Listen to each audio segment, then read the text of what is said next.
Breaking news, kakapasok lamang na balita, wala pang bagong halal na Santo Papa.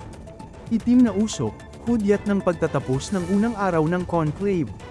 Wala pang nahalal na Santo Papa matapos ang unang botohan ng conclave para sa ika-267 na Santo Papa.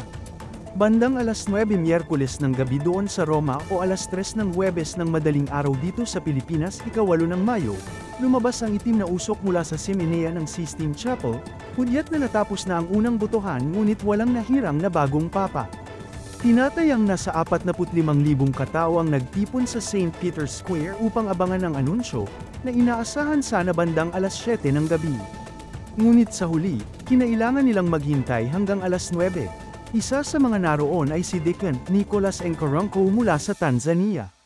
Sa panayam ng Vatican News, sinabi niya, ang papel namin dito ay magdasal at makiisa sa ibang mga Kristiyano, sa ibang mga Katoliko, upang ipanalangin na gabayan ng banal na espiritu ang buong proseso.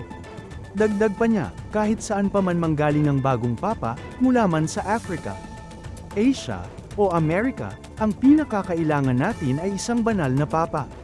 Isang papa na mamumuno at maggagabay sa simbahan bilang isang tunay na pastol. At yan ang pinakamainit na balita sa oras na ito. Manatiling nakatutok para sa iba pang update at iba pang balitang dapat ninyong malaman.